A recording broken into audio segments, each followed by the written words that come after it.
তুমি আমার অনেক যত্ন করেছো, প্রতিদিনই গাছে পানি দিয়েছো। এখন থেকে তুমি রোজই অনেক অনেক কাঁঠাল খেতে পারবে। বাঘিনী, তুই মিনাকে অনেক অপমান করেছিস, তারপর আবার মিনার কাঁঠাল চুরি করতে এসেছিস। আমি তোকে শাস্তি দিচ্ছি, এই নে এখন থেকে শাস্তি ভোগ কর। আজ আমি খেলবো না রে। আমাদের কাঁঠাল গাছে আমার আম্মু কাঁঠাল পারবে। আমাদের কাঁঠাল গাছে অনেক কাঁঠাল ধরেছে। তুইও কি যাবি?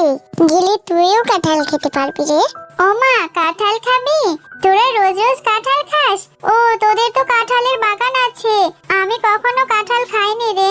আমার যে কাঁঠাল খেতে খুব ইচ্ছে করে। চল না, আমিও যাবো তোর সাথে। এরপর মিনা ও বান্টিদের কাঁঠাল বাগানের উদ্দেশ্যে চলে যায় কাঁঠাল খাওয়ার জন্য। বান্টির বাবা বাঘ ও মা বাঘিনী। বান্টির মা বাঘিনী কাঁঠাল পাড়ছিল, আর তখন মিনা গিয়ে কাঁঠাল চেয়ে বসে। বাঘিনী কাকি, আমাকে কি একটু কাঁঠাল দেবে? তোমাদের তো অনেক কাঁঠাল, আমি কখনোই কাঁঠাল খাইনি গো। কোত্থেকে যে সব ছোট লোকগুলো আসে, একটা কাঁঠালের দাম জানিস? তুই কাঁঠাল খেতে চাইছিস? কাঁঠালের অনেক টাকা দাম। আমি তোকে কাঁঠাল দিতে পারবো না। তোর বাবা মা কখনো কিনে খাওয়ায়নি? তোর বাবা মাকে গিয়ে বল কাঁঠাল কিনে দিতে। কি করে খাবি? তোর মাঝে মানুষের বাড়িতে কাজ করে। মা, আমাদের গাছে তো অনেক কাঁঠাল ধরেছে, মিনাকে একটু কাঁঠাল খেতে দাও না মা। ও কোনোদিন কাঁঠাল খায়নি মা। আমি না হয় আজকে কাঁঠাল খাবো না। আমার কাঁঠালটুকুই মিনাকে দিয়ে দাও। বান্টি, তোকে না বলেছে এসব ছোট লোকের বাচ্চার সাথে খেলবি না? আর মিনার জন্য তোর দরদ উতলে উঠছে। এই কিসের বন্ধুত্ব রে? ওদের সাথে আমাদের কিসের সম্পর্ক? আর যেন দেখি না তুই মিনার সাথে খেলতে গেছিস। মিনা, কাঁঠাল খেতে হলে টাকা লাগবে। যা, তোর মায়ের থেকে টাকা নিয়ে আয়, তারপর তোকে কাঁঠাল খেতে দেব। আর আমার বাগানের ধারের কাছেও যেন তোকে দেখি না। বল্টুর সাথেও খেলতে আসবি না, বুঝলি? ও মামা, জানো আমি বান্টিদের কাঁঠাল বাগানে গিয়েছিলাম বান্টির সাথে। ওদের বাগানে অনেক কাঁঠাল ধরেছে। আমি বাঘিনী কাকিমায়ের কাছে একটু কাঁঠাল খেতে চাইলাম। বাঘিনী কাকিমা আমাকে অনেক কথা বলে তাড়িয়ে দিল। বলেছে আমরা ছোট লোক, কাঁঠাল কিনে খেতে পারবো না। টাকা দেব, তাই আমাদের কাঁঠাল দেবে। তুই কেন গিয়েছিস রে মা কাঁঠাল চাইতে? জানিসই তো মানুষের বাড়িতে জের কাজ করি, দুবেলা দুমুঠো ভাত জোটাতে কত কষ্ট করতে হয় আমায়। তোর বাবা চলে যাওয়ার পরে কি কষ্ট করে সংসারটা চালাচ্ছি, তোর লেখাপড়া করাচ্ছি। তুই মন খারাপ করিস না রে মা, আমি টাকা জমিয়ে তোকে কাঁঠাল কিনে দেব। ঠিক আছে মা, আমি আর কোনোদিনই কাঁঠাল খেতে চাইবো না, বান্টিদের বাগানেও যাব না। আচ্ছা মা, কাঁঠালের বীজ থেকে তো কাঁঠাল হয়, তাই না? আমি তাহলে কাঁঠালের বীজ থেকে গাছ লাগাবো। আমার গাছে অনেক কাঁঠাল হবে, আর আমি কাঁঠাল খেতে পারবো। আমি নাচ খেলবি না? এখন তুই আমার সাথে খেলতে আসিস না কেন রে? আমার মায়ের কথাই কি তুই রাগ করেছিস? রাগ করিস না, তোকে আমি লুকিয়ে কাঁঠাল খাওয়াবো। মা যখন বাড়িতে না থাকবে তখন তোর জন্য লুকিয়ে কাঁঠাল আনবো। তোর সাথে খেললে তো বাঘিনী কাকিমা তোকে মারবে, এজন্যই খেলতে আসিনি। আচ্ছা, তুই আমাকে একটা জিনিস দিতে পারবি? তুই কি আমাকে কিছু কাঁঠালের বীজ এনে দিতে পারবি তোদের বাড়ি থেকে? আমাদের বাড়িতে অনেক কাঁঠালের বীজ আছে। তুই আবার কাঁঠালের বীজ দিয়ে কি করবি রে? তুই দাঁড়া, তোর জন্য আমি এখনই কাঁঠালের বীজ নিয়ে আসছি। মা বুঝতেও পারবে না আমি যাব আর আসব। এই বলে বান্টি তার বাড়ির উদ্দেশ্যে চলে যায়, কারণ মিনার জন্য সে কাঁঠালের বীজ আনবে। মিনা ও বান্টি ছিল খুব ভালো বন্ধু। কিছুক্ষণ পরেই বান্টি মিনার জন্য কাঁঠালের বীজ নিয়ে আসে। কিরে বান্টি, এত তাড়াতাড়ি চলে এলি? কাকিমা দেখেনি তো?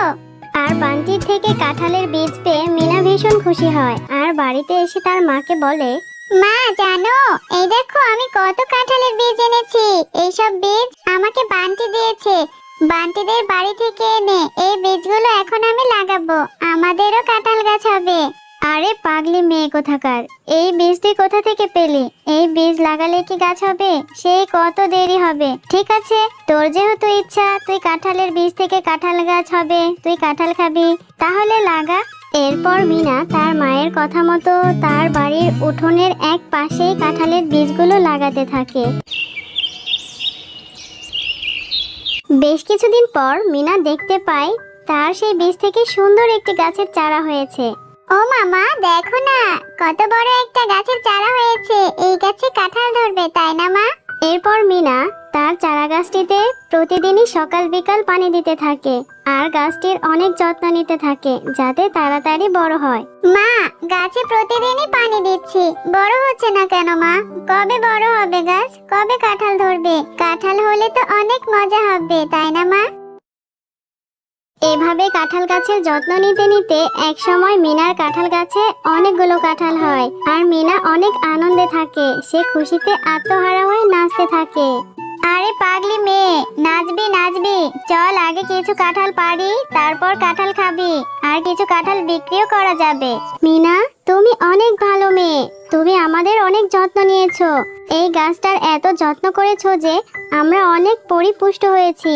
এই গাছের কাঁঠাল তুমি যতদিন ইচ্ছে খেতে পারবে। তুমি যতই কাঁঠাল ছিঁড়ো না কেন, কখনোই এই গাছের কাঁঠাল শেষ হবে না। মা দেখো না, আমাদের গাছের কাঁঠাল তো কথা বলতে পারে। আমাদের গাছের কাঁঠাল কত সুন্দর, দেখো না, কথা বলছে আমার সাথে, আবার বলছে এই গাছের কাঁঠাল নাকি কখনো শেষ হবে না। হ্যাঁ তাই তো, এটা তো অবাক করা কথা। কাঁঠাল আবার কথা বলতে পারে? তা তো ভালোই, আমরা সারা বছর এ গাছের কাঁঠাল বিক্রি করতে পারবো। কাঁঠাল রানী, তোমাকে অনেক ধন্যবাদ। কাঁঠালের সাথে কথা বলে মিনা একটা কাঁঠাল কেটে খেতে থাকে আর মিনার মা কাঁঠাল কাটতে থাকে। কাঁঠাল নিয়ে বাজারে বিক্রি করতে যাবে। কাঁঠাল আছে গো, কাঁঠাল, পাকা পাকা মিষ্টি বড় বড় কাঁঠাল, কে কে নেবেন চলে আসুন। এ কি, এটা তো দেখছি মিনার মা শেফা শিয়ালিনী। এই ছোট লোক আবার এত বড় বড় পাকা কাঁঠাল কোত্থেকে পেলো? আমাকে তো বিষয়টা দেখতে হবে। আজই ওদের বাড়িতে যাব। ও, তোরা কাঁঠাল গাছ লাগিয়েছিস? দাঁড়া, আজ তোদের সব কাঁঠাল পেড়ে নিয়ে যাব, তারপর বুঝবি কিভাবে তোরা কাঁঠাল বিক্রি করিস সেটা দেখবো আমি। এরপরই মিনাদের গাছের কাঁঠাল কথা বলে ওঠে আর তখনই মিনা আর মিনার মা সেখানে চলে আসে। বাঘিনী, তুমি অনেক লোভী। তুমি মিনার গাছের কাঁঠাল চুরি করতে এসেছো। এক সময় তুমি মিনাকে অপমান করে তাড়িয়ে দিয়েছিলে। আমি কাঁঠাল রানী হয়ে তোমাকে এর জন্য শাস্তি দেব।